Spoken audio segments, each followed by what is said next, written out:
국토부가 인천 검단 아파트 지하주차장 붕괴 사고와 관련해 시공사인 GS건설에 최대 10개월의 영업정지 조치를 추진한다고 밝혔습니다.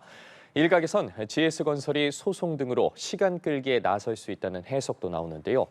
이런 가운데 경찰은 오늘 한국토지주택공사 LH 본사를 또 압수수색했습니다. 자세한 소식은 임주혜 변호사와 함께 짚어보겠습니다. 어서 오십시오. 안녕하세요. 네, 안녕하십니까. 자, 국토부가 사고 책임 주체인 GS건설의 위법 행위에 대해서 엄중 처벌, 무관용 처분하겠다고 밝혔습니다. 네, 그렇습니다. 이제 총 영업정지 10개월 처분까지 내릴 수 있다고 입장을 밝힌 바 있는데요. 그러니까 인명사고가 나지 않는 한 최대 조치를 하겠다고 밝힌 내용과 또 동일한 처분이라고 볼 수 있을 것 같습니다. 좀 자세하게 그 내용 좀 짚어보자면요. 일단 시공사인 GS건설 측에 총 10개월의 영업정지 처분을 내리겠다고 밝혔는데 일단 8개월과 2개월로 좀 나눠 볼 수 있습니다. 이 건설산업기본법상 고의과실로 부실 시공을 한 경우에 국토교통부 장관 직권으로 영업정지 8개월 처분까지 가능하고요. 그리고 안전검사 부분에 대해서 미흡한 점이 있었던 부분, 품질 검사 제대로 이루어지지 못한 부분에 대해서는 서울시 측에다가 각 영업정지 1개월씩 총 2개월 해서 총 10개월의 영업정지 처분까지 내리겠다 이렇게 입장을 밝혔습니다. GS건설뿐만 아니라 설계와 사업 관리를 맡았던 업체에 대해서도 중징계를 처분할 방침이라고 하던데 그간의 처분과는 좀 달라 보입니다. 그렇습니다. 그간의 처분보다는 좀 더 솜방망이 처벌에 그치던 것에서 철퇴를 때렸다 이렇게 표현할 수 있겠지만 사실 많은 국민분들이 느끼시기에는 영업정지 10개월 처분이 대수냐, 인명피해가 날 수 있었는데 그리고 이렇게 큰 사고가 있을 수 있었는데 이렇게 또 생각하실 수는 있을 것 같아요. 하지만 이전에 비해서는 굉장히 높은 수위의 징계라고 볼 수는 있을 것 같습니다. 시공사인 GS건설뿐만 아니라요. 건설사업 관리 업체에 대해서도 고의과실로 이제 부실 시공한 부분에 대해서 검사 누락한 점 등에 대해서 영업정지 처분 내리겠다고 밝혔고요. 설계, 이제 시공, 감리, 총체적으로 좀 부실적인 부분이 있었는데 설계업체에 대해서도 설계자에 대한 등록 취소나 영업정지 처분 등까지도 고려하겠다고 지금 밝히고 있거든요. 결국 GS건설 등의 이례적이라고 표현할 수 있을 만한 중징계는 내려진 것 같습니다. 국토부가 이례적인 중징계 조치에 나섰는데 검단 아파트 주거동에 대해서 안전 진단을 한 결과 또 다른 문제점이 발견이 됐습니다. 그렇습니다. 정말 문제점들이 꼬리에 꼬리를 물고 계속해서 발견되고 있어서 많은 분들이 지금 계속 걱정하실 것 같은데요. 지금 문제됐던 주차동뿐만 아니라 주거동에 대해서도 일부 검사가 있었는데 다행스러운 점은 이제 철근 누락 부분은 발견되지 않았다고 밝혔으나 콘크리트 강도에 있어서는 여전히 좀 문제가 있는 것으로 드러난 것 같습니다. 일부 주거동에 있어서 콘크리트 강도가 부족하다고 발표를 했는데요. 그러니까 이 부분은 다진 분량으로 추정을 하고 있습니다. 시공을 하는 과정에서 잘 다져져서 잘 다진 후에 콘크리트가 이제 시공이 돼야 되는데 이런 부분에 있어서 일부 좀 다짐 누락이 있었기 때문에 강도에 문제가 있었던 점은 밝혔고요. 뿐만 아니라 GS건설이 지금 시공 중인 아파트 83개 동에 대해서 현장 83곳에 대해서 안전 점검을 실시한 결과 콘크리트 강도가 기준치는 충족을 했고 철근 누락도 없다고는 밝힌 바가 있거든요. 하지만 여전히 많은 분들 지금 계속해서 불안감 호소하고 있기 때문에 제대로 조사 끝까지 이루어져야 될 것 같습니다.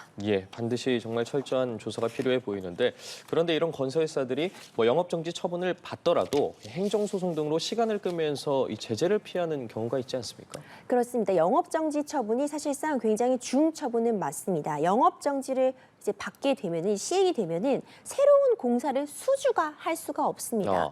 사실 건설은 수주전이라고 하잖아요. 굉장히 큰 규모의 새로운 공사를 우리가 따낸다고 표현을 했는데 그 수주를 해야지 영업상 이익이 발생하고 앞으로의 영업이 진행할 수 있는 건데 영업 정지 처분을 받게 되면 그 기간 동안 새로운 공사를 수주할 수 없거든요. 그렇기 때문에 통상적으로 이렇게 영업 정지 처분을 받게 되면 일단 건설사 등은 집행정지 가처분을 하게 됩니다. 집행정지 가처분은 당장 이런 행정처분으로 인해서 내가 불이익을 받을 것이 굉장히 큰 경우에 이걸 한번 집행정지를 하지 않게 되면은 되돌릴 수 없는 그런 피해를 입을 수 있는 경우에 일단 집행정지 가처분을 인용해주게 되고 그 다음에 이제 소송으로 가서 이게 정말 정당한 처분이었는지 다툴 수 있게 해주는 거거든요. 그동안은 그럼 영업정지 처분이 정당하게 효력을 멈추게 되기 때문에 통상적으로 이렇게 영업정지 처분을 받게 되면 일단 집행정지 가처분 해놓고 소송으로 가게 되면서 사실상 시간을 끄는 경우가 참 많았습니다. 그 과정에서 일부 좀 감경 조치를 받게 돼서 영업정지 기간이 단축되기도 하고요. 특히 최근에 그 광주 화정 아이파크 붕괴 사고에 대해서 굉장히 큰 사고가 있었잖아요. 예. 그 경우에도 이제 동일하게 일단 영업 정지 받은 부분에 대해서 일부는 이 케이스의 경우에는 지금 일단 일부는 다시 과징금으로 돌려서 영업 정지 기간을 단축시켜 놓고 또 일부 영업 정지 기간에 대해서는 앞서 말씀드린 것과 동일한 방식으로 일단 영업 정지 가처분해 두고 지금 소송 진행 중이라 아직 결과도 나오지 않았거든요. 이런 식으로 영업 정지 처분을 받았지만 이게 실질적으로 이들에게 얼마나 크게 페널티가 될 수 있을지는 좀 의문이 되는 그런 상황입니다. 예, 말 그대로 꼼수를 쓰고 있는 건데 이 현행법상 영업정지 처분을 피해갈 수 있는 규정도 아직 좀 남아 있다고 하더라고요. 그 광주 학동사고 건설사 이 사례를 좀 살펴보면은요. 그 당시에는 지금 이번 케이스와는 좀 달랐던 부분이 하수급인에 대한 관리 부실이 좀 문제가 되었습니다. 예. 이 경우에는 이 건설산업기본법 시행령상 영업정지 처분 대신 과징금으로 대체할 수 있는 그런 규정이 마련되어 있거든요. 이제 영업정지 처분 대신 과징금, 그러니까 일종의 벌금 같은 거를 부과받고 돈을 내고 나면은 또 영업정지 처분을 피할 수 있는 그런 규정이 마련되어 있어서 그런 좀 우려를 섞인 시선을 바라보시는 분들이 있었고요. 그리고 이제 여러 가지 케이스에서도 이제 HDC 현대산업개발도 앞서 말씀드린 것처럼 광주 화정 아이파크 사건에서 지금 영업정지 부분에 대해서 집행정지 가처분해놓고 소송 결과 기다리면서 아직 영업정지가 이루어지지 않고 있습니다. 이렇게 시간을 끌다 보면은 사실상 많은 분들에서 기억에서 좀 잊혀지는 부분도 있을 거고 예. 여러 가지 특히 또 교육 같은 거 이수하면은 조금이라도 영업정지 기간 단축되는 그런 사례들 계속 있어 왔거든요.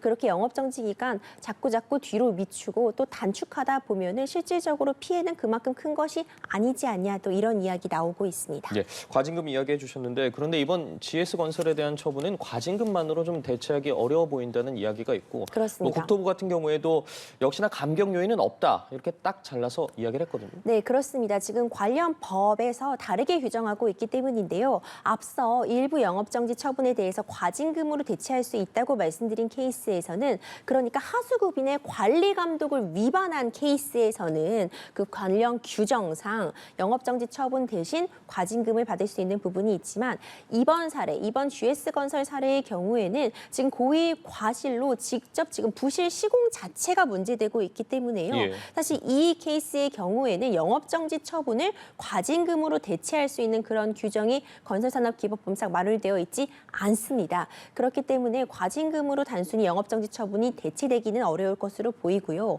물론 GS건설에서는 이 청문 절차 등을 통해서 이런 부분에 대해서 적극적으로 소명을 하고 다퉈보겠다는 의지를 밝히고 있지만 지금 국토교통부에서도 무관용 원칙을 내세우고 있거든요. 예. 다른 어떤 감경 요인이 그닥 보이지 않는다, 감경 요인이 있을 수 없다 이렇게 딱 선을 그어 발표한 만큼 앞으로 추가적으로 어떤 청문 절차가 이루어진다고 해도 이 처분에 있어서 감경이 있을지는 참 미지수다. 아마 이 원 처분대로 인정될 확률이 높지 않나 이렇게 생각이 되는 상황입니다. 예, 앞서도 잠시 언급해 주셨는데 이 청문 절차에서 집행정지 가처분을 신청할 가능성이 좀 커 보이는데 어떻게 전망하세요? 네, 그렇게 하겠죠? 그럴 것 같습니다. 사실상 이게 통상적인 방법이거든요. 이대로 바로 영업정지 처분을 내가 받아들이겠다 하기에는 좀 어려울 것으로 보이고요. 또 수주에 있어서 불이익이 예상되는 상황이기 때문에 일단 청문 절차에서 최대한 소명을 할 것으로 보입니다. 영업정지 처분이 내려지기까지 결국 그럼 3개월에서 5개월 정도 그 청문 절차 걸치는 기간도 필요해서 지금 당장 영업정지 처분이 내려질 것도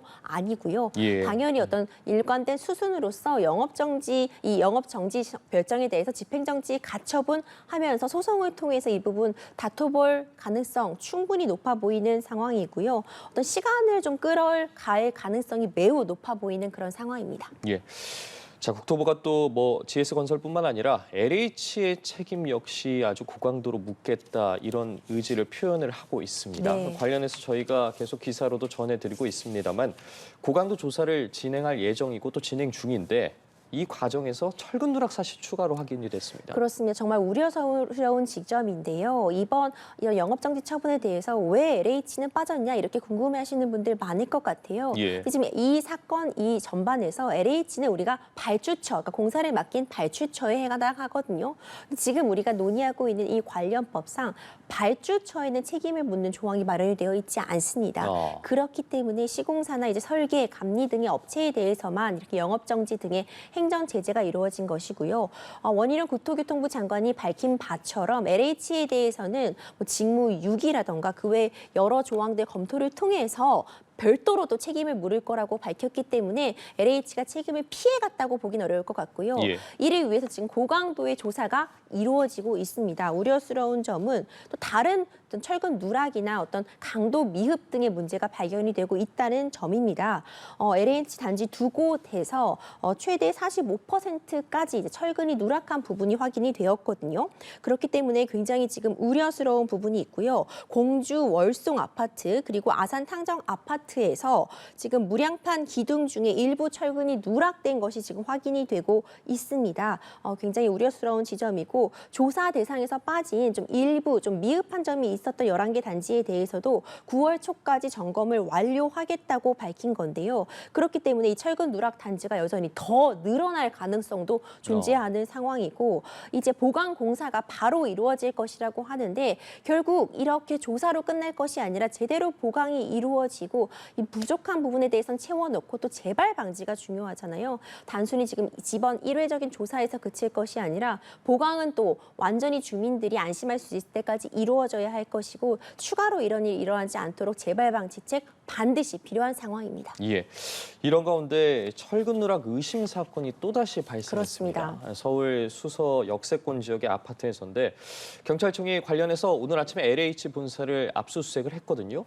압수수색을 통해서 좀 어떤 부분들이 확인돼야 될까요? 네, 또 압수수색이 있었습니다. 오늘 이제 본사와 더불어서 이 수서 일부 아파트에 관련해 철근 누락 문제에 대해서 협의점을 찾고 압수수색을 진행하고 있거든요. 그리고 이 과정에서 LH 내부적으로 어떤 철근 누락 여부를 알 수 있었는지 여부, 담합이나 업체 간의 그런 짬짬이식, 서로 눈 감아주기, 그런 담합 부분에 대해서 인식한 점이 있었는지, 그 외에도 이제 퇴직한 고위 공직자들에 대해서 어떤 봐주기식의 그런 절차가 있었는지를 좀 총체적으로 들여다볼 것 같고요.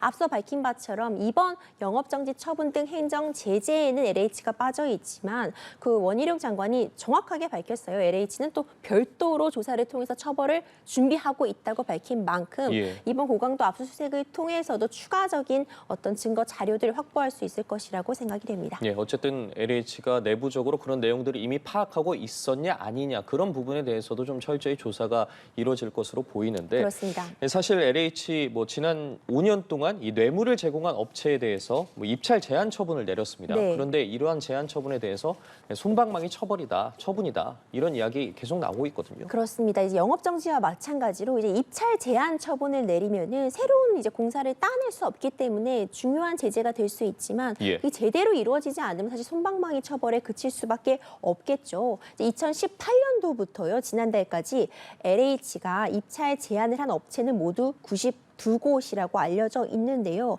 뭐 계약을 정당한 이유 없이 이행하지 않은 경우라던가 뇌물이 문제가 된 경우 등 좀 다양한 사유로 입찰 제한 조치를 한 바는 있습니다. 그런데 이제 뇌물이 문제된 경우에 겨우 1개월에서 3개월 정도 사이 내에 1.5개월 정도의 영업정지 처분, 입찰 제한 조치를 한 경우에 그치는 경우가 많았고요. 사실 이런 입찰을 받을 때 서류를 제대로 제출하는 것이 굉장히 중요하잖아요. 서류를 통해서 점수에 따라서 입찰에 참여하고 등수가 매겨지게 되는 것인데 허위 서류를 제출한 경우에도 3개월 정도밖에 입찰 제한 조치를 받지 않은 바 있습니다. 최대의 조치라고 하는 것이 2년까지 입찰 제한 조치를 할 수 있는 것이 관련법상 최대의 조치인데 2년, 그러니까 최대 입찰 제한 기간인 2년을 부과한 케이스는 지금까지 단 3차례에 불과했다고 합니다. 그러다 보니까 어떤 처벌이 더 강할 수 있는데도 솜방망이 처벌에 그쳐왔던 것이 아니냐 이런 비난을 피할 수 없을 것 같고요. 입찰 제한 조치가 있다고 해도 앞서 말씀드렸던 이제 집행정지, 가처분하는 등 그리고 소송으로 다투는 등의 또 조치를 또 계속 반복함으로써 가처분 통해서 이 집행 정지해 두고 또 정상적으로 입찰에 참여하는 그런 케이스, 그러니까 이쪽에 편법이나 꼼수를 쓰는 그런 케이스도 있어 왔기 때문에 많은 분들이 이거 실효적인 대책 아니다라고 지적을 하고 계신 것 같습니다. 지금 이제 이런 부분이 총체적인 부실 사태가 드러났고 어떤 설계, 시공, 감리 전 영역에 있어서 부실적인 부분이 드러난 만큼 입찰 제한 조치도 좀 실효성 있게 운영이 되려면 관련 법도 정비되고 좀 제대로 조사를 통해서 할 수 있는 한은 최대한의 제재 끌어내야 되지 않나 이런 생각 듭니다. 예, 이런 상황이면 뭐 국토부가 LH에 대해서도 좀 중징계 처분을 내릴 수도 있겠네요. 네, 충분히 그런 상황을 예측해 볼 수도 있을 것 같고요. 예. 지금 압수수색도 연일 이루어지고 있고 관련된 자료들도 계속 모으고 있는 만큼 수사 결과에 따라서 중징계 LH 역시 피할 수 없을 것 같습니다. 예, 알겠습니다. 오늘 말씀은 여기까지 들어보도록 하겠습니다. 임주혜 변호사와 이야기 나눠봤습니다. 말씀 고맙습니다. 감사합니다.